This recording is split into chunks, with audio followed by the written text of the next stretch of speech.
compartilhar.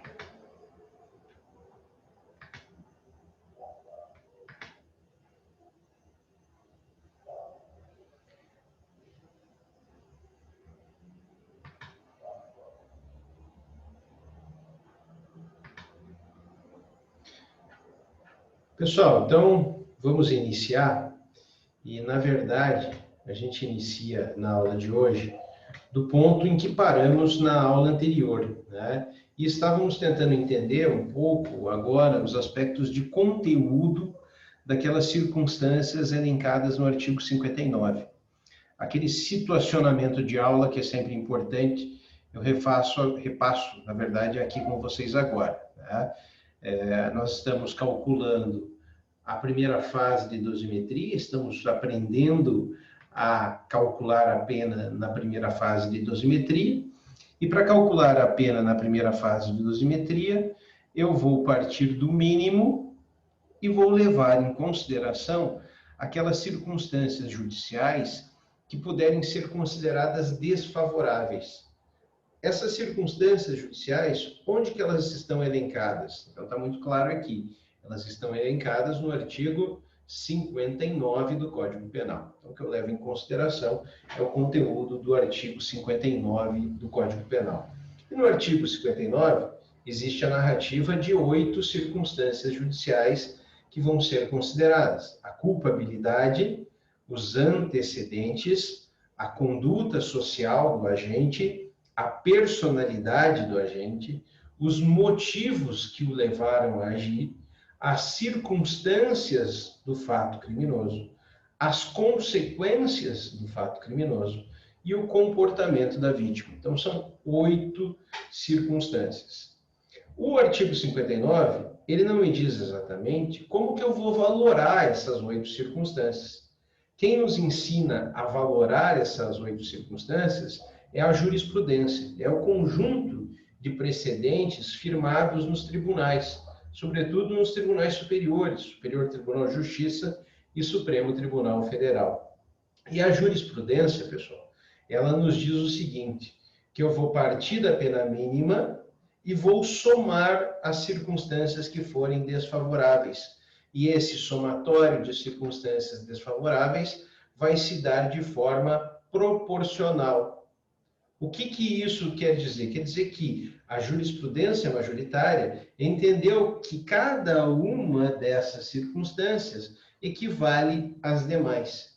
Isso gera 2 implicações, que são 2 implicações óbvias, já percebidas pelo Superior Tribunal de Justiça.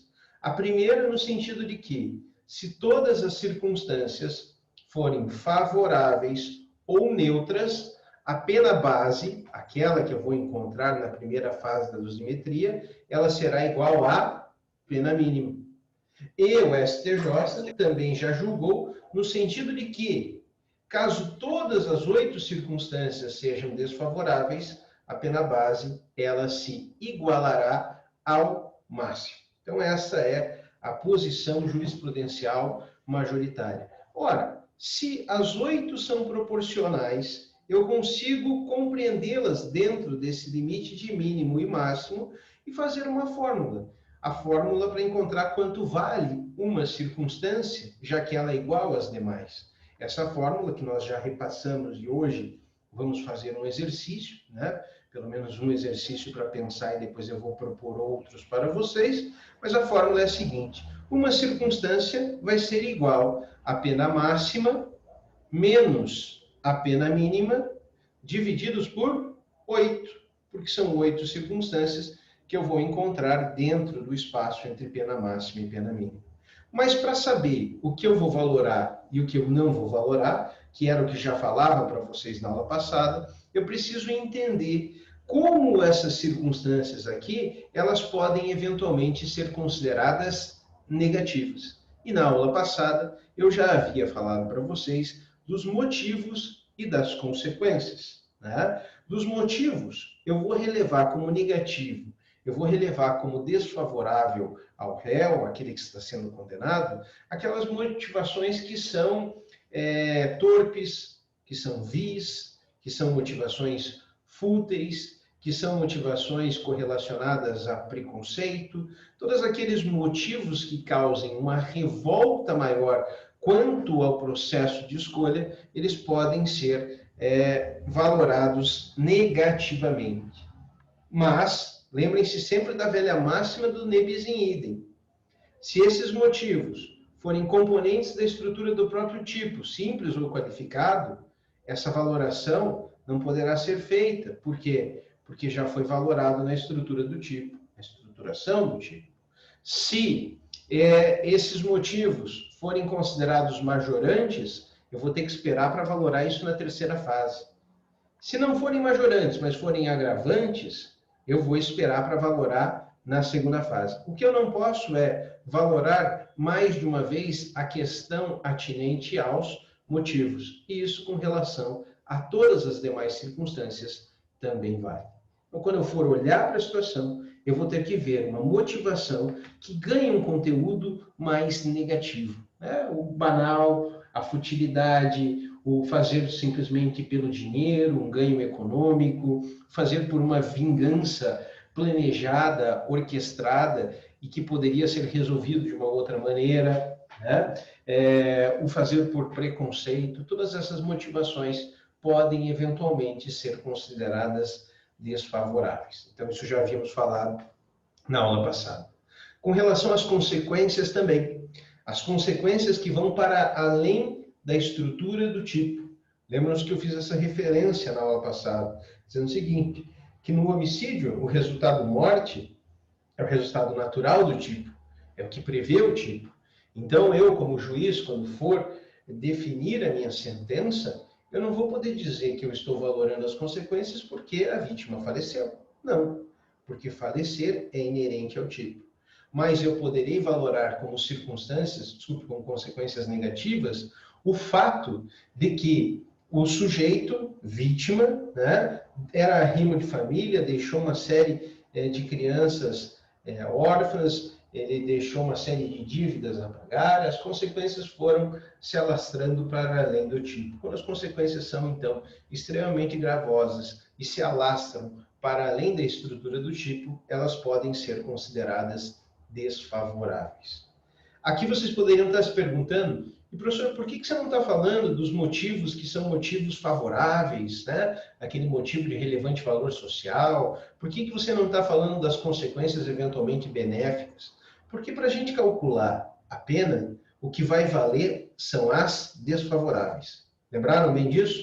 Porque eu vou partir do mínimo e vou somar só o que for desfavorável. Então, a minha avaliação sobre essas circunstâncias é uma avaliação de desfavorabilidade. Aquilo que não for desfavorável, automaticamente, ou será favorável, ou será neutro. Mas eu, a prioristicamente, já computei, porque eu estou partindo do mínimo e somando tão só aquilo que é desfavorável. Então, já vimos duas na aula passada. Nós vimos os motivos e vimos as consequências. Nós temos também o comportamento da vítima, esse último elemento aqui que está em vermelho, o comportamento da vítima. Olha só, um ponto importante, quando o legislador escolheu essas circunstâncias aqui no artigo 59, ele não sabia como a jurisprudência ia se guiar pela estrutura do 59. Por que isso é importante? Porque o legislador colocou o comportamento da vítima para que ele fosse aferido numa razão de favorabilidade para o agente que praticou o crime. Um estímulo por parte da vítima à prática criminosa, uma eventual concordância, mas uma concordância com relação a bem indisponível, aquela coisa de uma briga informal em que dois, não um contratado, não um UFC, mas em que dois estão brigando e falam, não, pode me bater. Você não pode predispor a respeito dos seus bens jurídicos, da sua integridade física para se submeter a uma agressão que, inclusive, possa gerar um risco de vida, a não ser que você faça isso contratualmente, que seja uma aceitação própria. E aí o legislador ele estabeleceu o comportamento da vítima como uma pressuposição de favorabilidade. É difícil você antever um comportamento da vítima que seja desfavorável que possa ser considerado desfavorável, porque, via de regra, o comportamento da vítima é sempre um comportamento de evitação do delito, né? A grande maioria das vítimas não quer ser vítima do delito, então há uma inerência natural à evitação. Só que essa evitação, esse comportamento de evitação, não pode ser considerado desfavorável, porque é inerente ao comportamento das vítimas de forma essencial. Por essa razão, o Superior Tribunal de Justiça já firmou um entendimento no sentido de que o comportamento da vítima só pode ser considerado neutro ou favorável.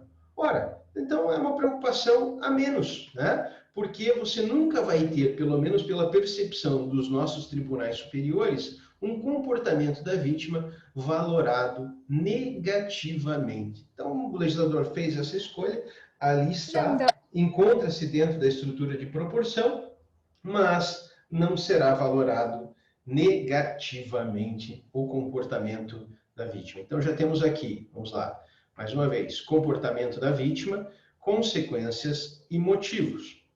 Ok? A Raíssa quer fazer uma pergunta? Causar, né, com o vídeo. Isso quer impactar de alguma maneira, né? Não? Tá. Qualquer coisa, só avisar.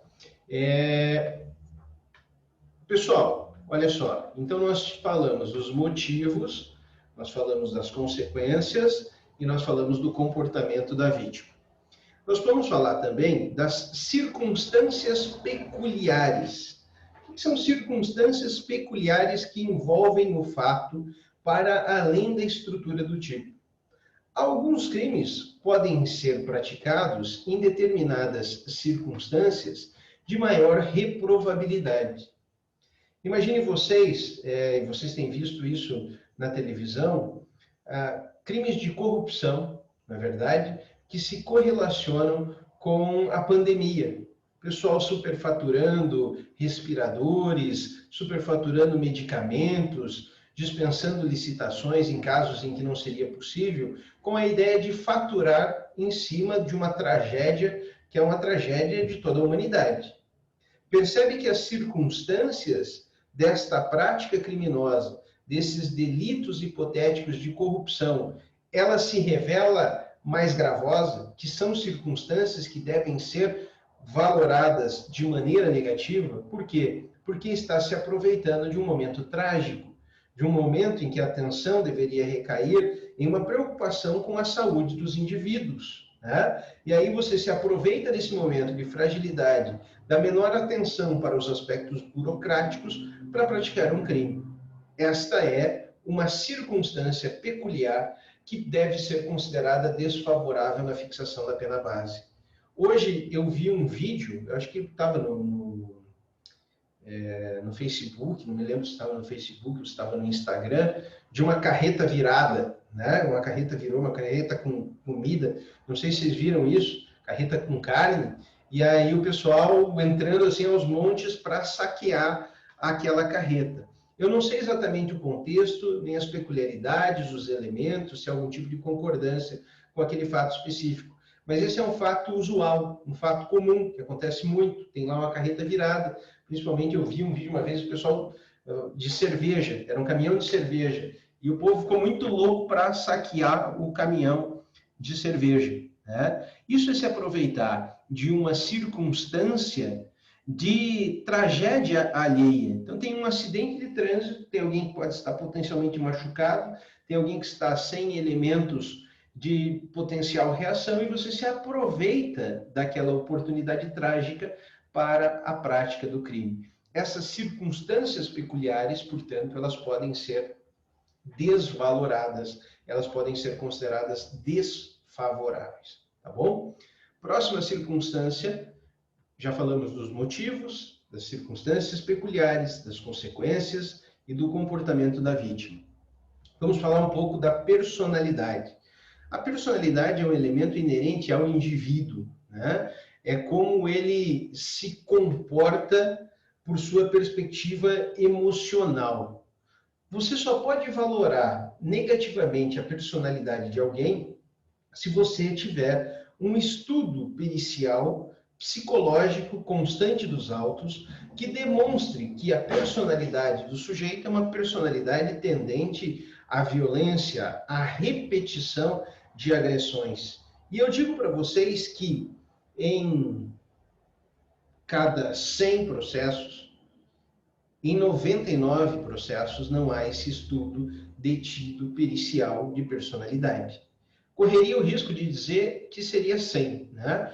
Porque não vi nenhum processo, pelo menos até hoje, daqueles em que eu atuei, um processo em que houvesse um debruçamento detalhado sobre a personalidade do indivíduo, para que a personalidade do indivíduo pudesse ser valorada negativamente. Né? Então, é difícil, é raro, até porque isso seria extremamente custoso e atrasaria o processo. Isso geraria uma maior morosidade do Poder Judiciário. Né? Pensem comigo, se todo processo você tivesse que fazer um estudo de personalidade para valorar essa circunstância como negativa, os processos se arrastariam por mais tempo do que efetivamente hoje se arrastam. Então, é muito difícil você fazer essa prova e tudo que você vai considerar tem que estar efetivamente provado. E existem alguns juízes que decidem sobre aspectos da personalidade a partir de comportamentos que o acusado realiza dentro da estrutura do processo. Por exemplo, quando descobre-se que o acusado mente quando do seu interrogatório, alguns juízes percebem isso como um traço negativo da personalidade. Acho extremamente questionável. Por quê? Porque elementos isolados não são potenciais elementos de reflexão quanto ao conjunto, né? E, via de regra, essas decisões acabam sendo alteradas nos tribunais de segundo grau, nos tribunais de segunda instância. Tá? Por quê? Porque para você valorar negativamente a personalidade de alguém, você precisa de uma manifestação técnica de alguém que esteja apto para dizer que a personalidade daquela pessoa efetivamente é negativa. Tá bom? Raíssa, quer fazer a pergunta? Deixa eu ver aqui. Você mandou aqui, né? A respeito do comportamento da vítima. Citar mais um exemplo, ficou um pouco confuso para mim. Então, tá, comportamento da vítima é o seguinte. O legislador fez essa escolha de colocar o comportamento da vítima entre as circunstâncias judiciais do artigo 59, porque, em alguns casos, a vítima ela poderia estimular a prática criminosa ou ter certa dose de participação na prática criminosa. E quando isso efetivamente acontecesse, este comportamento da vítima poderia ser considerado favorável. Vou colocar alguns exemplos para que você entenda melhor. Imagine um acidente de trânsito e eu estou dirigindo o meu veículo embriagado, ok? E ao dirigir o meu veículo embriagado, eu estou descumprindo as normas, eu estou descumprindo as regras de trânsito, ok? E aí, num determinado momento, eu venho me chocar com um outro veículo, só que neste outro veículo, a pessoa também estava embriagada. Só que esta pessoa que estava no outro veículo vem a óbito. Eu vou responder criminalmente. Por quê? Porque eu inobservei um dever objetivo de cuidado. Eu agi com culpa, percebe? Eu estava dirigindo embriagado. Mas, para aquele resultado, que é um resultado lesivo, também concorreu a vítima. A concorrência de culpas não exclui a responsabilidade penal, tá? Não exclui. Então, se eu tenho a culpa de um somada à culpa de outro, ainda que este outro seja a vítima efetiva, eu não vou ter a exclusão da culpa do autor em virtude da culpa concorrente da vítima. Mas esse comportamento da vítima, contributivo para a ocorrência causal, poderia ser considerado eventualmente favorável. É por isso que o legislador faz essa escolha. Imagine vocês que, num outro caso, de estelionato, eu e o Leonardo, eu chego para o Leonardo e falo, Leonardo, estou aqui para vender para você um bilhete premiado da Mega Sena. Ganhei, né? Dei sorte, 30 milhões de reais. Mas eu quero sair do país e não quero pagar os impostos necessários, eu preciso, de alguma forma, você que tem conta no exterior, vamos fazer um negócio, vamos fazer o seguinte, você deposita para mim 5 milhões lá fora, né? resolve o meu problema na minha conta e você embolsa aqui, ó, tá com o bilhete premiado, limpinho, tudo resolvido para você, você embolsa 30 milhões de reais. O Leonardo, malandro, naquela situação específica, fala, claro, e cai no conto do vigário, né? Ele acaba levando o prejuízo porque aquele bilhete era um bilhete falso.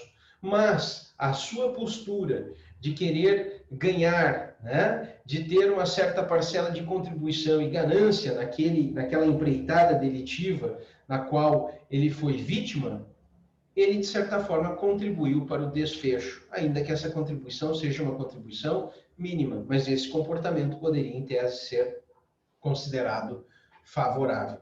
O legislador fez essa escolha. O que eu quis dizer ali é o seguinte, é que o Superior Tribunal de Justiça disse em um julgado que o comportamento da vítima nunca deverá ser considerado desfavorável ao acusado. Ele poderia, em tese, ser considerado favorável. O problema é que favorável não vai afetar em nada o cálculo da pena, porque eu já estou partindo do mínimo e só somando aquilo que é desfavorável. Não sei se vocês entenderam, né? Então, já que eu não posso valorar negativamente esse comportamento da vítima, a análise deste comportamento acaba ficando prejudicada, ao menos para o cálculo nesta primeira fase, entendeu? Por que você não valora negativamente? Porque você valoraria negativamente se você encontrasse um comportamento desproporcional de evitação do ilícito, né? De tentar evitar a todo custo o ilícito. Agora, este comportamento de evitação do ilícito é um comportamento natural, né? Essencial, porque a vítima efetivamente ela quer evitar o ilícito. É por isso que o Superior Tribunal de Justiça tem entendimento no sentido de que não deve ser o comportamento da vítima valorado desfavoravelmente aos acusados, tá bom? Então, qualquer dúvida, estamos aqui para resolver. Falávamos há pouco da personalidade, que depende de um estudo que indique uma potencial personalidade de violência, de agressão repetida, de traços negativos de personalidade, de um comportamento que seja um comportamento contrário aos valores inerentes à sociedade. Tá? Conduta social é aquilo que o sujeito faz em sociedade, né? Como que ele se comporta perante os outros. Então, o sujeito pode ter um bom comportamento em sociedade, não é verdade? Você vê lá, vamos pegar o Anderson, está ali sempre ao lado da Arlete, ele vai à igreja 3 vezes por semana, ele ajuda os necessitados, ele se comporta muito bem, cuida bem das pessoas que estão ao seu redor, trata muito bem os seus amigos, ele tem uma conduta social ilibada, ele tem uma conduta social inquestionável, essa conduta lhe é favorável. Agora, imagine uma outra pessoa que vive arrumando confusão na rua, bate boca com os vizinhos, briga no bar, faz confusão a todo custo, né? Vive por aí alheia aos comportamentos sociais mais indicados, por mais que isso aqui seja, né, um traço de um lombrosianismo, é uma escolha que o Código Penal acabou fazendo. É por isso que, sempre que você acompanha uma audiência criminal, em um determinado momento, você vai se deparar com as testemunhas abonatórias. O que é uma testemunha abonatória? Uma testemunha abonatória é uma testemunha que vai lá para falar bem do acusado. Né? Fala, olha, é boa pessoa, nunca fez nada de errado na vida, nunca teve um comportamento que lhe desabonasse, trata bem os filhos, lida bem com os amigos, é bom trabalhador. Né? Então, sempre vai alguém no processo, nem que seja a mãe do réu, então tem que ver isso. Vocês não querem ninguém falar, mas leva a mãe, pelo menos a mãe do réu vai lá falar bem dele, para contrapor eventuais narrativas que indiquem uma conduta social que seria uma conduta social desviada. Uma vez, o réu que eu defendia, né, indicou uma testemunha abonatória. Foram ouvidas na audiência as testemunhas de acusação e chegou no momento da testemunha abonatória ser ouvida, né? E as testemunhas de acusação tinham muito receio, as de acusação, né, que estavam lá para acusar, tinham muito receio do réu, né? Tinham medo do réu. E pediram para o juiz para que elas fossem ouvidas sem que ele estivesse presente na sala. E o juiz começou a fazer pergunta para todas essas testemunhas de acusação. Se importa que ele assista ou quer que ele saia? E aí ele pegava e saía quando eram as testemunhas de acusação. E aí entrou essa senhora, que era testemunha de defesa, que ele mesmo tinha indicado, e que estava indo lá para falar bem dele, e falar que ele tem um bom comportamento em sociedade, né? E aí o juiz não se atentou para o fato de que era uma testemunha de defesa e perguntou para a testemunha: a senhora tem receio de ser ouvida na presença dele? Quer que ele saia? E não é que a mulher chega e fala: não, eu prefiro que ele saia. A testemunha que estava lá para falar bem dele, né? É aquela coisa de você chegar para o cara e dar um puxão de orelha, falar: pô, você pode estar de brincadeira. Quem veio aqui para falar bem de você diz que não quer ser ouvido na tua presença porque tem receio. Depois, quando começou a oitiva, já era uma senhora de idade, na verdade, que nós entendemos que ela não tinha entendido o que o juiz tinha perguntado e acabou falando bem do acusado. Mas ficou uma coisa meio chata naquele momento, porque é estranho, né? A testemunha de defesa, abonatória, pede para o réu sair porque, em tese, tem medo dele. Fica uma situação complicada. Então, sempre tenho... conto essa anedota para vocês, tomem cuidado com as testemunhas, é sempre importante ter uma ideia do que pode sair, do que pode vir durante a oitiva delas, tá bom? Mas isso é uma valoração de conduta social. Lembrando que ela pode ser positiva, ela pode ser negativa, ela pode ser neutra, mas nessa fase, o que eu vou levar em consideração é aquilo que é só desfavorável, tá bom? Dúvidas até aqui? Só eu tenho uma. Claro. Ali, voltando ali na personalidade, tá? Tá. O senhor disse que quando... Eu quero ver se eu entendi, porque quando a pessoa fala... A personalidade quer dizer quando o réu comete um crime e fala que, por exemplo, eu tenho um problema mental. É isso? Não é isso, não é isso. Veja só. Quando a gente fala de uma doença mental, tá?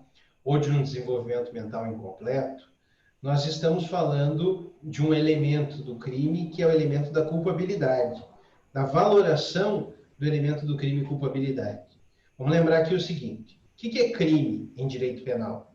Crime não é a conduta típica, antijurídica e culpável? Sim, O que compõe a culpabilidade? Não é a imputabilidade, a potencial consciência da ilicitude e a exigibilidade de conduta conforme o direito? São 3 elementos. Dentro da imputabilidade, o sujeito tem que ter consciência e capacidade de ação para se guiar de acordo com o entendimento sobre a ilicitude do fato. Senão ele é inimputável. Seja uma inimputabilidade presumida em razão da idade, o que isso quer dizer? Que só são imputáveis para o direito penal os maiores de 18 anos, seja uma imputabilidade valorada a partir da sanidade mental. Por quê? Porque em casos de insanidade mental, né, que afetem o discernimento completo sobre a ilicitude ou afetem a capacidade do sujeito se guiar de acordo com esse discernimento, pode-se excluir a culpabilidade enquanto elemento do crime e não ser considerado crime. Percebe? Isso em virtude de uma doença mental, estamos falando aqui de psiquiatria forense, de uma anormalidade ou de um desenvolvimento mental incompleto. Se eu verifico isso no curso do processo, por laudos que são laudos psiquiátricos, que atestam a inimputabilidade do sujeito, nem crime eu terei, ok? Agora, se ele tinha o discernimento, né, se ele tinha a capacidade de ação, ele é imputável e ele comete crime. Quando você fala em uma valoração de personalidade, você não pode confundir essa personalidade enquanto um fragmento da culpabilidade. Por quê? Porque a culpabilidade é uma circunstância própria específica que a gente já vai verificar, enquanto graduação da pena para além de elemento do crime. A personalidade aqui é uma valoração não mais psiquiátrica, porque eu não estou falando de doença mental e nem desenvolvimento mental incompleto ou retardado. Eu estou falando de aspectos que são aspectos psicológicos. E aí, até o perito avaliador aqui é um perito psicológico, alguém que possa indicar um traço negativo de personalidade. Quem tem um traço negativo de personalidade não é um doente mental, ok? Eu não preciso ser um doente mental para ter um traço negativo de personalidade. Eu posso ter um comportamento violento, desregrado, né? Um comportamento afetado psicologicamente, sem ter nenhuma doença mental. Você entendeu? Então, quando se fala em personalidade, está se falando em caráter. É claro que é uma valoração um tanto quanto subjetiva. E é claro que a jurisprudência, para evitar um pouco essa subjetividade, pede que seja feita prova nos autos de que há um traço negativo de caráter. Você entende? Que há um comportamento tendente ao desrespeito às regras gerais de boa convivência em virtude de aspectos psicológicos. Entendeu? Eu sei que é um pouquinho complicado, né? E talvez até em virtude dessa complicabilidade que envolve a valoração da personalidade, são pouquíssimos aqueles casos que efetivamente se debruçam sobre ela. Mas não se confunde com a doença mental, não se confunde com a verificação do elemento do crime culpabilidade. Ok? Entendi. Então quer dizer que uma pessoa porque nós estamos ali na conduta social, ela é uma pessoa violenta, lá vive arrumando confusão, barará, brigando, e bar, e briga com o vizinho, com todo mundo, arruma briga direto. Ele tem uma conduta social ruim e uma personalidade violenta, esse tipo de coisa. Provavelmente há um somatório de hipóteses, entendeu? Provavelmente eu posso ter professor. um somatório de hipóteses. Diga, quem está falando? É, Ariane. Pode falar, Ariane. Seria você fazer algo que você sabe que é errado e mesmo assim você fazer naquele momento, praticar o crime, no caso. Veja, assim, não pode ser especificamente com relação ao crime. Por quê? Porque o crime ele já está sendo valorado como um todo. Quando eu analiso a personalidade do indivíduo, eu estou analisando para além do simples crime. Por quê? Porque essa escolha, que é uma escolha errada, que é a escolha do crime, né, ele efetivamente já fez e já tem a pena em abstrato. Quando eu faço a valoração de tudo que está aqui, é uma valoração para além da estrutura do tipo. Está fora. Então, quando eu falo em personalidade, é um somatório de comportamentos que vão revelar esses traços de caráter negativo ou esses traços de personalidade negativa. Então, um exemplo que eu mencionei para vocês é o seguinte. Isso aconteceu num famoso caso, que é o caso Mércia Nakashima. Não sei se já ouviram falar desse caso. Né? Nesse caso, Mércia Nakashima, ela era uma advogada e foi morta pelo seu companheiro, né? Pelo seu companheiro à época, que também era advogado. E ele pegou e levou ela para um rio, não sei se era um banhado, um lago, mas um espaço onde tinha ali uma água territorial, né? E desovou o corpo lá dentro do veículo e depois ela foi encontrada. Quando ele foi prestar o seu interrogatório perante o júri, ele contou uma série de fatos que depois foram desmentidos pelas testemunhas. Então, ele foi pego em certas mentiras, né? E a juíza do caso entendeu que essas mentiras narradas durante o interrogatório poderiam ser consideradas como um traço negativo de sua personalidade. Então, ela pegou aquele comportamento que estava dentro da estrutura do processo e falou, o fato dele vir, ele poderia silenciar, essa era uma possibilidade. O fato dele vir mentir faz com que eu verifique nele um traço negativo de personalidade. Este traço negativo de personalidade, quando o caso foi para o tribunal disse que tão só esse elemento específico, que seria inerente ao exercício do direito pessoal de defesa, porque o réu não é obrigado a falar a verdade, não poderia ser valorado como um traço negativo de personalidade. Isso eu estou dizendo aqui para mostrar para vocês que há sempre uma tensão, né? Há uma tensão porque o elemento é um tanto quanto subjetivo. Se eu olho de fora para dentro do indivíduo, porque a personalidade é algo que lhe é inerente, é intrínseco, não é algo externo, né? Eu só verifico as externalidades quando o sujeito age, mas ele pode ter uma personalidade violenta, uma personalidade agressiva, sem ter o comportamento expresso. Então é sempre complicado, porque as valorações, tanto da personalidade quanto da conduta social, acabam por ser um pouco subjetivas. Eu só tenho que tomar cuidado, Anderson, com o seguinte: eu não posso pegar exatamente o mesmo elemento para valorar negativamente a conduta social e a personalidade. Por que eu não posso fazer isso? Para não dar bis in idem. Então, se eu usar a mesma carga valorativa para dizer que um é desfavorável, eu não vou poder utilizar para o outro, porque senão eu terei bis in idem. É por isso que a personalidade quase sempre não é valorada negativamente, porque ela pressupõe elementos técnicos. Já a conduta social não. A conduta social basta eu olhar como o indivíduo se comporta em sociedade. E como que eu vou olhar isso? A partir do que as testemunhas venham e falam, né? É tipo aquele, claro que é um caso de menor, mas aquele caso do Champinha, lembra desse caso que matou um casal violentamente, né? Com requinte de crueldade? Quando as testemunhas foram falar a respeito dele no processo, narraram uma conduta social absurda, né? O sujeito tinha uma conduta social de causar terror no entorno das pessoas que estavam ali à sua volta, né? Então, realmente, aquela conduta social pode ser valorada negativamente. Eu acho que a Lelê tinha uma pergunta também. Oi. Pode falar. Tá me ouvindo? Tô ouvindo, pode falar. Professor, e o caso daquela Mariana Ferrer, que foi o réu foi absolvido, que tinha vídeo, tinha sêmen, tinha comprovação da adulteração de exames, eu estava lendo sobre isso. Tem o caso das amigas da menina que estavam, sei lá, combinadas com ele, que falavam para ir para um lugar, enfim, tudo tinha, estava armado.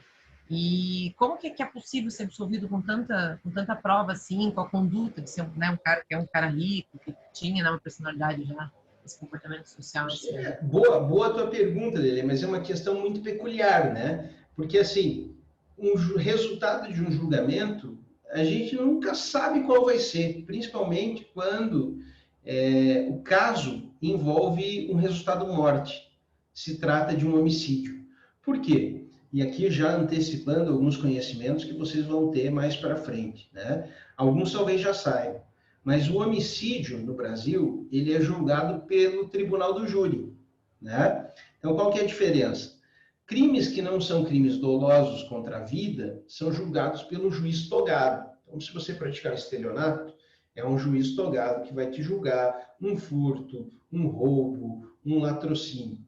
Quando você pratica um crime doloso contra a vida, a nossa Constituição definiu que quem julga são os jurados, né? São 7 pessoas escolhidas entre quaisquer do povo, né, que vão proferir o julgamento.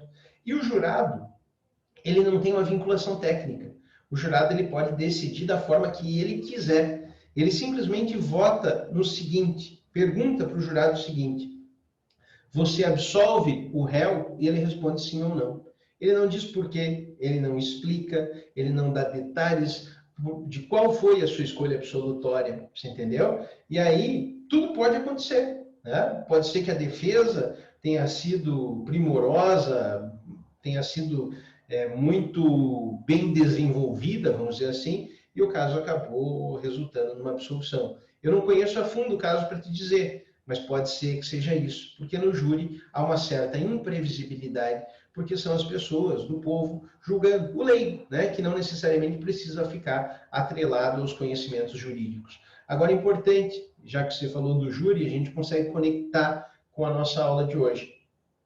Pelo seguinte, quando o júri condena, o jurado não vai saber fazer isso aqui, concorda comigo? Se a gente já tem dificuldade para organizar todo esse raciocínio aqui, para fazer a dosimetria da pena, às vezes a gente leva ali umas 10 aulas para deixar tudo organizadinho, para saber como é que aplica a pena. Já pensou, Lelê, o jurado fazendo isso, ele ficaria completamente maluco e não realizaria nada contento, né? Quando o jurado faz a escolha condenatória, ele devolve a bola para o juiz togado, e é o juiz togado que calcula a dosimetria da pena. Vamos supor que esse sujeito que você mencionou, ele tivesse sido condenado pelos jurados. O juiz togado, certamente, se apegando a esses fatores sociais, né, a esses elementos de fraude e uma série de comportamentos inerentes, o juiz togado poderia realizar uma valoração negativa da conduta social do indivíduo. Sempre tem que estar provado nos autos, nunca pode ter bis in idem, entendeu? Então, basicamente, é isso que eu tinha a ponderar a respeito do teu questionamento, beleza? O que mais, pessoal? Faltam duas, né? Culpabilidade e antecedentes. Mais dúvidas até aqui? Antecedentes. Antecedentes são questões criminais envolvendo o indivíduo, né? O juiz, quando vai fazer um interrogatório, ele sempre pergunta para o que se vê processado: você já tem condenação criminal? Condenação transitou em julgado? Você já teve algum boletim de ocorrência? Já foi preso? Isso é uma forma de você analisar eventuais antecedentes. Só que a jurisprudência, para além do que consta do próprio Código, ela foi além. Ela tem uma pegada um pouco mais garantista nesse aspecto.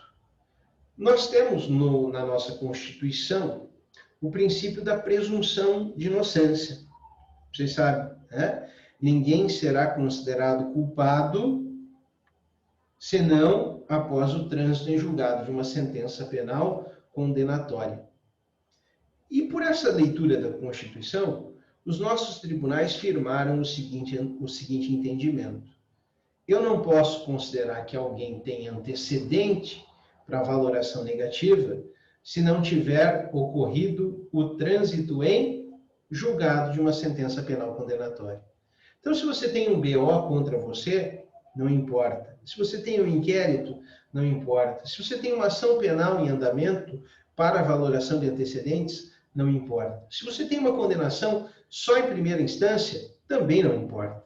A condenação que poderá ser considerada como mau antecedente é só aquela condenação transitada em julgado. Ok? Guardaram bem isso?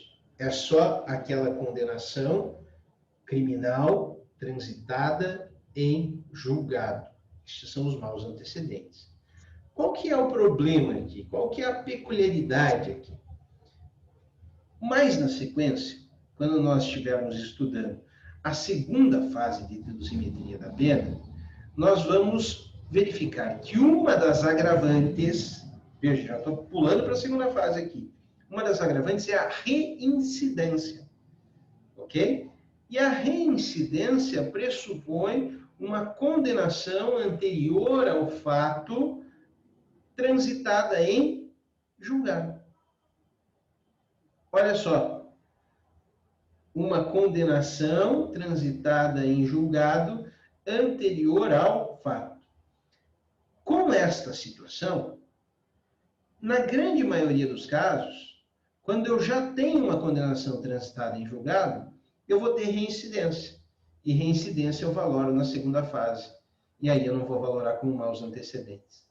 Tem uma hipótese em que eu acabo considerando como maus antecedentes. Quando o sujeito praticou um crime antes de praticar um segundo crime. E ele é julgado e a condenação com trânsito em julgado se dá depois da prática do segundo crime, mas antes do julgamento do segundo. Aí isso deu um nó na cabeça de vocês, né? Com certeza que deu, mas é só a gente esclarecer. Imagine vocês o seguinte: hoje eu dou um tiro e causo uma lesão corporal no Anderson, ok? Hoje, tá bom? Só que há 2 semanas atrás eu havia feito a mesma coisa com o Leonardo, tá? 2 semanas atrás eu havia feito a mesma coisa com o Leonardo. Ou seja, antes de fazer com o Anderson. Antecedente. Este caso que eu atingi o Leonardo, ele é julgado e eu esgoto todas as vias recursais, ou seja, transita em julgado, antes do julgamento do fato praticado contra o Anderson. Portanto, quando eu for julgado e tiver a sentença no caso do Anderson, eu vou olhar para o caso do Leonardo e vou verificar o seguinte: o professor André Pontaroli tem uma condenação por um fato anterior transitada em julgado. Não constitui reincidência. Por quê? Porque na reincidência, o trânsito em julgado do primeiro fato do Leonardo teria que ser antes do fato que eu pratiquei contra o Anderson. Entendeu? Eu teria que ter sido julgado, condenado e transitado em julgado antes de ter agido contra o Anderson, para ser reincidência. Mas, por ser um fato anterior, ainda que o julgamento seja posterior ao segundo fato, mas antes do julgamento do segundo, eu terei um mal antecedente. Então, esta é a única hipótese. Todas as outras são hipóteses de reincidência. Depois, quando a gente for fazer a análise da reincidência, a gente vai planilhar isso aí. Tá? A gente vai colocar isso num gráfico para vocês entenderem a diferença entre reincidência e maus antecedentes. Mas guardem por hora o seguinte: para eu falar que o antecedente criminal é negativo, eu preciso de trânsito em julgado. Condenação transitada em julgado. O que é uma condenação transitada em julgado? É uma condenação que não tem mais recurso, que eu esgotei todos os recursos, não há mais nada a fazer. Ok? Professor, Diga. mas e nesse caso de antecedentes? O homem bate na mulher direto, bate, e um dia ele bateu tanto que ela morreu. Tá. Isso não agrava a pena dele, não é um antecedente, não foi julgado ainda nada, enfim. Mas tem vários boletins de ocorrência. Veja, como mau antecedente, a jurisprudência veda esta possibilidade. Como mau antecedente, a jurisprudência veda esta possibilidade porque aplica-se a lógica da presunção de inocência. Mas esse comportamento agressivo, objeto de testemunhos, né? Narrativa dos filhos, narrativa dos parentes, eventualmente pode justificar uma valoração negativa em virtude da conduta social. E há também um agravamento de pena, neste caso em específico, que é um agravamento de pena inerente à Lei Maria da Penha.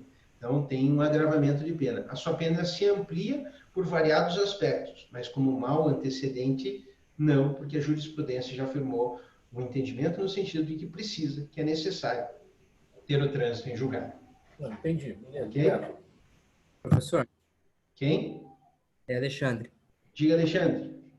Então, na teoria, reincidência e maus antecedentes são coisas distintas. Mas São. na prática, a jurisprudência garantista equiparou os dois, porque ambos são considerados somente após transitado em julgado? Eles se tornam muito parecidos, mas não iguais. Por quê? Porque a reincidência ela é mais abrangente e ela tem uma ordem de prioridade. Ok? Eles são muito parecidos, mas não iguais. Quer ver? Deixa, só para vocês não ficarem com essa dúvida, deixa eu abrir aqui um quadro em paralelo, que daí a gente já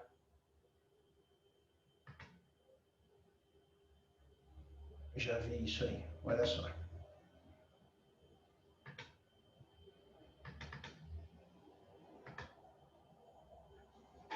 Então tá aqui, ó. Olha só. Acompanha aqui comigo, Alexandre e todo mundo. Reincidência. Reincidência. Tá? A reincidência vai se dar, por exemplo, no seguinte caso. Eu pratiquei um crime de lesão corporal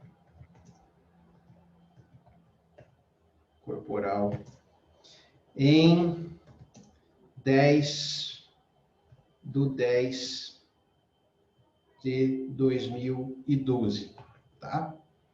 Este foi o crime de lesão corporal que eu pratiquei. Este crime de lesão corporal, ele foi julgado em primeira instância, vamos colocar assim, em 20 datas aleatórias, tá? Do 2 de 2014. Foi o julgamento.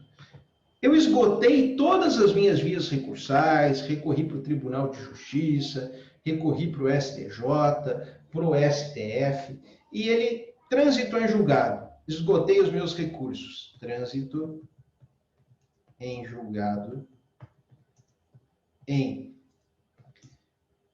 10/8 de 2016. Aqui foi o trânsito em julgado, ok? 10/8 de 2016. Vamos supor, deixa eu até mudar aqui a cor. Vamos supor que eu pratique um outro crime, qualquer que seja. Vamos pensar aqui um homicídio culposo. Homicídio culposo. E eu pratico esse homicídio culposo. Se eu praticar esse homicídio culposo, Alexandre, em qualquer data que seja anterior a 10/8 de 2016, qualquer data que seja anterior a 10/8 de 2016, eu não vou ser considerado reincidente. Eu só vou ser considerado reincidente se eu praticar este segundo fato criminoso depois do trânsito em julgado. Então, se eu pratiquei ele em 11, vamos deixar mais claro aqui, 11/9 de 2016, eu serei considerado reincidente. Se eu praticar um segundo fato antes desta data de trânsito em julgado, eu não serei considerado reincidente. Entendeu? Esta é a reincidência, pressupõe o trânsito em julgado antes da prática do segundo fato. Agora, maus antecedentes. Antecedentes negativos, vamos colocar aqui. Deixa eu trocar a cor.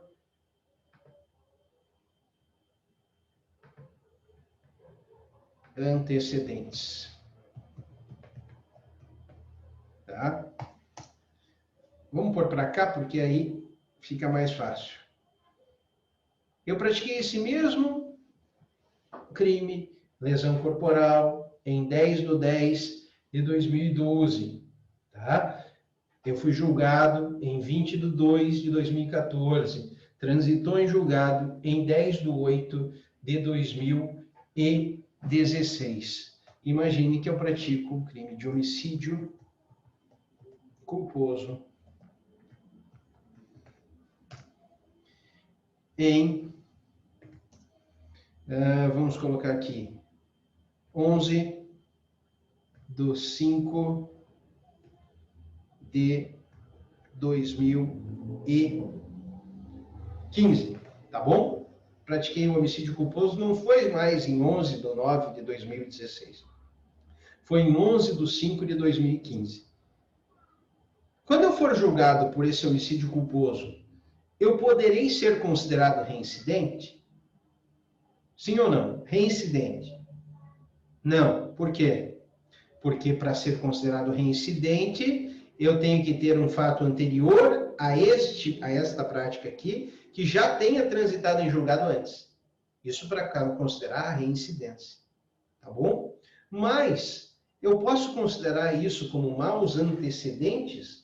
Posso. Por quê? Porque este fato aqui, certamente, transitou em julgado antes do julgamento por este segundo aqui. Vamos supor que ele seja julgado em 10/11 de 2016. Foi julgado, primeira instância. Quando o juiz foi dar a sentença, o juiz pegou a certidão de antecedentes do sujeito e verificou, olha só, eu estou julgando em 10/11 de 2016 e eu tenho um crime que foi antes, portanto anterior, praticado em 10/10 de 2012, que já foi julgado e que já transitou em julgado.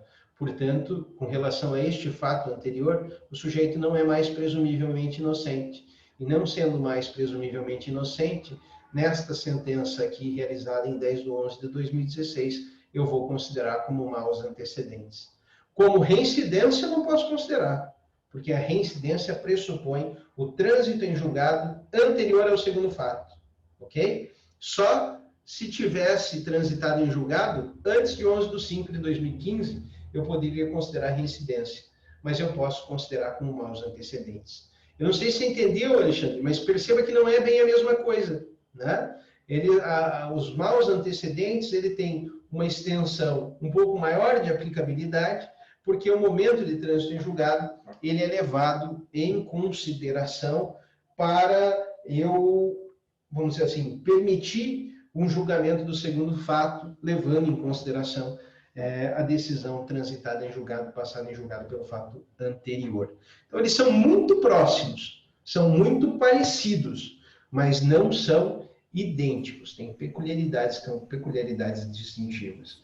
A ideia do legislador, eu até acho que é muito mais próximo do que o Anderson colocou, né? É o sujeito que teria várias BOs, que teria ali várias passagens pela polícia, vários inquéritos, teria uma certidão robusta. Mas, pela leitura conforme da Constituição, a jurisprudência colocou muito próximo, como você bem observa, Alexandre, os antecedentes da reincidência. Professor, diga. Por isso, então, quando eles pedem uma certidão de antecedentes criminais, não é para saber se a pessoa está respondendo a algum processo exatamente, quer saber se ele já foi julgado e condenado. O que vai importar é saber se ele já foi julgado e se ele já foi condenado. Exatamente. Se ele estiver respondendo, não for julgado, está tranquilo. Por isso que é antecedentes criminais. Exatamente, exatamente. Poderia ser reincidência. As duas coisas podem acontecer, só que eu tenho pressupostos diferentes para considerar cada uma delas. Eu vivo tirando certidão de cliente e eu tiro bastante antecedentes criminais. Eu não entendi o porquê, agora eu sei que é para ver se ele foi já condenado. Sim, sobre tudo isso. Tranquilo. Mas se for pensar até antes do julgamento, do trânsito julgado, porque o trânsito julgado ele só vai ter valorização negativamente em questão dos antecedentes, né? Mas, mesmo que não tenha o trânsito em julgado e tenha algum outro processo criminal, ele pode ser negativamente penalizado na conduta social por causa daquele processo? Não, se for baseado neste fundamento, entendeu? Porque é o seguinte, este fundamento de existência de processo, porque já se tentou fazer dessa maneira e algumas sentenças até se baseiam dessa maneira. Eu só posso usar processo, inquérito, BO para valoração de antecedentes, porque tecnicamente é o locus adequado para que eu o faça. Tá? Agora, a existência desses processos, elas são indicativos que isoladamente eu não vou poder valorar na conduta social, mas que podem me guiar para os questionamentos que eu faço para as testemunhas, entendeu? Eu pergunto, como foi esse fato? O que aconteceu? E aí eu vou fazendo um somatório de elementos que são elementos fáticos, narrados nos autos, que me indiquem a conduta social negativa. Agora, eu não posso subverter as regras e valorar o processo dentro da conduta social. Por quê? Porque eu estaria me utilizando de um subterfúgio, você entendeu? E os tribunais superiores não permitem esse uso de subterfúgio para que este elemento exclusivamente seja valorado como conduta social negativa. Mas ele pode ser indicativo para outras provas que possam surgir. Então, eu como promotor, digamos assim, não posso chamar uma testemunha que seja do outro processo para fins de valorar negativamente, né, na conduta social de qualquer forma. Isso pode prejudicar o processo. Não, você pode. Então, vamos dizer o seguinte. Você pode chamar essa testemunha? Pode. Né? Por quê? Porque ela é uma testemunha circunstancial. Né? Ela é uma testemunha circunstancial que fala a respeito da conduta. Eu não vou poder utilizar na minha narrativa, em alegações finais, como promotor ou como juiz, o fato de ter o BO antecedente. Mas a história contida no BO, se ela for narrada nos autos, a história contida no BO pode ser eventualmente valorada enquanto conduta social. Entendeu? Então, tudo vai depender das provas que efetivamente sejam produzidas. Não haverá um prejuízo para você. Você pode chamar essa testemunha, porque ela tem um depoimento circunstancial a colocar. Pegue casos complexos. Não pode colocar no papel. Exatamente. O juiz, basicamente o juiz. Mas na condução... O promotor pode, né? O promotor e o advogado podem tudo colocar no papel. Não há problema. Então, ele pode querer, inclusive, o promotor dizer, olha, tem que ser valorado negativamente quanto antecedentes. Mas o juiz que vai julgar, ele tem que se adequar à jurisprudência, porque senão a sua jurisprudência, a sua decisão não vai se manter, né? Mas, assim, o promotor pode dizer, o promotor pode argumentar. Pensa em casos complexos, como o do Roger Abdelmaci, né? Com um monte de testemunhas, um monte de pessoas envolvidas, né? Várias vítimas. O promotor pode chamar a vítima de um outro processo para vir narrar um elemento fático circunstancial? Pode, né? Não há nenhum prejuízo nesse sentido. A conduta social dele pode ser valorada a partir desses depoimentos, desses dados fáticos? Eventualmente pode, entendeu? Por quê? Porque são narrativas fáticas vindas por depoimentos de testemunhas. O que não pode é o juiz pegar o seguinte, olha, tem um BO aqui, tem outro inquérito aqui, tem uma ação penal em andamento. O Superior Tribunal de Justiça diz que isso não são maus antecedentes. Não valoram negativamente os maus antecedentes. E aí o juiz segue. Agora, analisando a conduta social, percebo que há um BO, há um inquérito e há uma ação penal. Valoro negativamente a conduta social. Tá de sacanagem, né? Por quê? Porque ele subverteu a presunção de inocência, utilizou aqueles elementos específicos que ele não valorou no momento adequado para fazer uma valoração negativa em outro espaço que ele deveria levar em consideração outros elementos probatórios. Então, não pode, pelo menos o Superior Tribunal de Justiça, não permite essa valoração negativa da conduta social com base em BO, com base em inquérito, com base em ação penal. Tá? Isso é boa a tua pergunta, para justamente vocês entenderem essa lógica. Tá bom? E a última é talvez a mais complexa, mas vocês vão ter uma noção um pouco melhor, porque vocês já estudaram, né? O último elemento, que na verdade seria o primeiro, mas por sua complexidade eu deixei para o final, é a... Deixa eu puxar aqui só um pouquinho. Deixa eu só voltar aqui. De volta.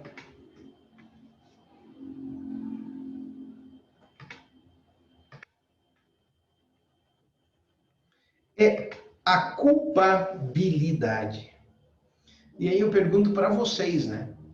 O que é culpabilidade? Vocês vão ter que me ajudar nessa. Vamos supor que eu não saiba e vocês precisam me explicar. Culpabilidade? Culpabilidade. O que é, Agnes? Eu acho que culpabilidade é o grau de reprovação da sociedade com relação a alguma ação que a pessoa faz. Tipo, matar alguém. É provável, então tem culpabilidade. Uhum. Tá, beleza. E como é que isso se insere na teoria do crime, por exemplo? Não é a capacidade e o grau de envolvimento do indivíduo em relação ao fato? Sim, também. Veja, culpabilidade não é elemento do crime? Culpabilidade é um elemento do crime, né? A culpabilidade é a imputabilidade do indivíduo que realiza a prática criminosa, mais a exigibilidade de ter um comportamento conforme o direito e a presença de uma potencial consciência da ilicitude, não é isso? O crime é o fato típico, antijurídico e culpável. Culpabilidade, pelo conceito tripartido de crime, é um elemento do crime, que se encontra presente, mais uma vez, quando o indivíduo é imputável, quando era exigível a conduta em conformidade com o direito e quando o sujeito ele tinha potencial consciência da ilicitude.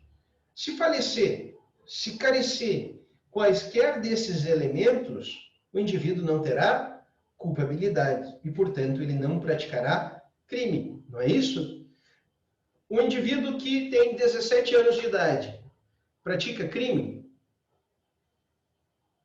Sem conceitos subjetivos, simplesmente por aquilo que está posto no Código Penal. Ele realiza fato ilícito, né? Pratica ato ilícito, típico e antijurídico, inegavelmente que pratica.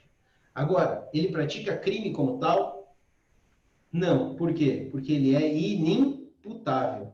A imputabilidade em razão da idade no Código Penal nasce aos 18 anos.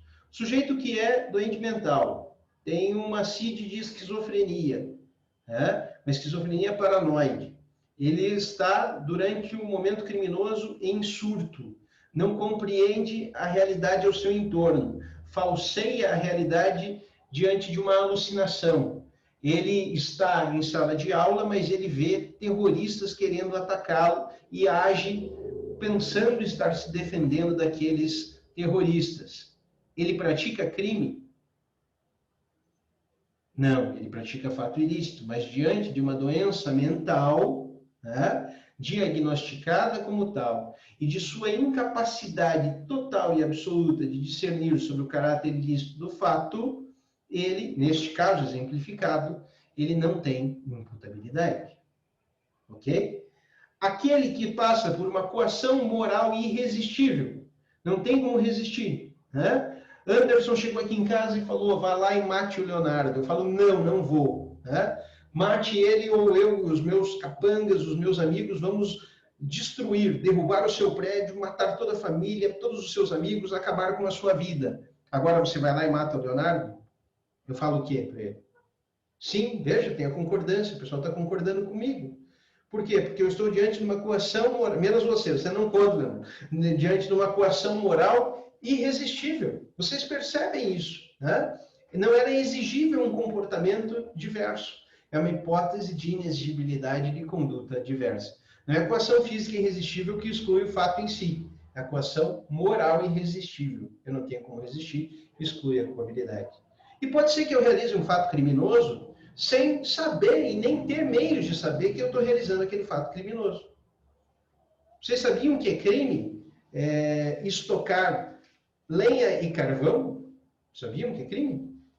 Pois bem, é crime ambiental estocar lenha e carvão em desacordo com as diretrizes ambientais. Então, você foi ali no meio do mato, estava lá passando as férias numa casa de campo, cortou uns galinhos de árvore seca, catou um pouco, botou no canto da casa. Crime ambiental. Vocês são estudantes de direito e vocês não sabem. Imagine o leigo que está lá passeando ou que cata lenha a vida inteira no meio do mato para botar no fogão a lenha. Ele sabe disso? Ele não sabe. Ele culturalmente não está inserido nesse contexto. Eu também, quando soube a primeira vez, isso já dava aula de direito penal, também fiquei surpreso, porque não sabia que era crime ambiental. Agora imagine o sujeito que não tem este conhecimento. Ele não tem potencial consciência da ilicitude. Há uma afetação, há um potencial erro, as figurações de erro de proibição, as discriminantes putativas. Então, tudo isso pode afetar a culpabilidade. Agora, vamos pensar no seguinte. Tenho culpabilidade, tenho, como colocou a Agnes, a reprovabilidade daquele fato ilícito, daquele comportamento ilícito realizado. Eu sou maior de 18 anos, tenho potencial consciência da ilicitude e também era exigível que eu me comportasse conforme o direito. Ok? Tem tudo isso, é crime. E o juiz atentou para esses detalhes e diz que é crime. Quando ele for aplicar a pena, quando ele for considerar a primeira fase, artigo 59, ele volta à análise da culpabilidade. Aí você vai pensar, mas para quê, professor? Já não analisou, já não disse que tem? Tem. Mas agora eu posso fazer a graduação. Eu posso dizer se o indivíduo era mais culpável ou menos culpável. Se a sua culpabilidade é exacerbada ou se a sua culpabilidade era diminuta. Se ele estava diante de uma coação moral, mas não era irresistível. O Anderson falou, mate o Leonardo. E eu falo, não. E aí ele diz, então eu vou matar o seu hamster. né? Ou o seu cachorro, vamos dar um pouquinho mais de graduação, né? Vão matar o seu cachorro se você não fizer. Não era uma coação moral irresistível. Eu poderia resistir e arcar com aquele dano que ele me propôs e depois buscar as autoridades. Mas eu tenho uma mitigação. A minha culpabilidade se diminui por esse contexto, que é um contexto de pressão. O juiz pode levar isso em consideração. Uma coisa é o crime do jovem que acabou de comemorar o seu aniversário de 18 anos. O seu nível de maturação psicológica é um. Outro é daquele que tem lá os seus 50 e tantos anos de idade, dá aula de direito, trabalha com questões jurídicas, é juiz de direito, vamos colocar assim. Ele tem uma culpabilidade diferente daquela do jovem de 18 anos. Então, esses elementos de graduação de culpabilidade, de graduar a potencial consciência da ilicitude, a exigibilidade de comportamento conforme e graduar a imputabilidade é algo que faz o juiz na valoração da culpabilidade enquanto elemento, agora não mais do crime, mas enquanto elemento da pena, enquanto circunstância da pena narrada no artigo 59. É subjetivo? Um tanto quanto é, mas tem que ser fundamentado. Se o juiz vai valorar negativamente a culpabilidade, ele vai ter que trazer o elemento distintivo e vai ter que dizer por que você acha que esse indivíduo tinha maior potencial consciência da ilicitude? Por que ele tinha que saber mais que aquilo era errado?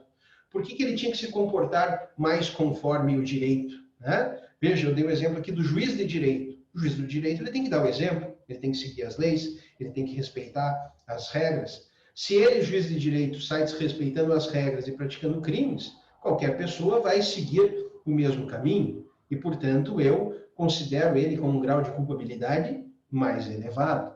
Isso, no caso concreto, deve ser avaliado. Então, veja, e aqui para fechar, se eu tenho a culpabilidade enquanto elemento do crime, a culpabilidade também é um elemento de graduação da pena na fase do artigo 59 do Código Penal. Veja que é bastante coisa, né? Nós falamos hoje de 8 circunstâncias. Nós entendemos a culpabilidade, que já era elemento do crime, passa a ser elemento de graduação da pena. Nós falamos dos motivos, nós falamos das circunstâncias gerais do crime, dos antecedentes, da conduta social, da personalidade, das consequências e do comportamento da vítima. Não é fácil mesmo, né? É complexo.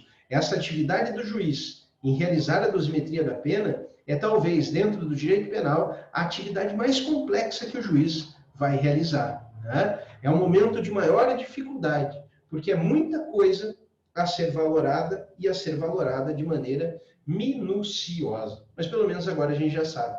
A gente olha para o fato e começa a olhar para o fato, tentando perceber. Esse indivíduo ele é mais culpável, menos culpável, ele tem antecedentes, não tem antecedentes. O motivo que o guia qual é? O comportamento da vítima, como foi. Né? Então, todos esses aspectos devem efetivamente ser valorados pelo juiz. Mas só aquilo que for desfavorável. E o que for desfavorável vai ser somado ao mínimo. Tá? A gente se estendeu um pouco mais, mas para entender com maior profundidade cada uma das circunstâncias, na aula de amanhã é muito importante que todo mundo esteja aqui. Daí a gente vai fazer agora, pegar o papel, né? Botar isso aqui no papel e se comportar como juiz e tentar aplicar a pena em alguns casos concretos, tá bom? Então, peço que amanhã, eu sei que é sexta-feira, segundo horário, né? Mas vocês são sempre alunos bem assíduos e sempre presentes e tenho certeza que amanhã a gente faz esses exercícios, tá bom? Valeu, pessoal. Obrigado. Eu já me estendi para além do meu prazo razoável, né? Agradeço a atenção de vocês. Até mais. Boa noite. Até mais. Até amanhã. Boa noite. Boa noite, boa noite.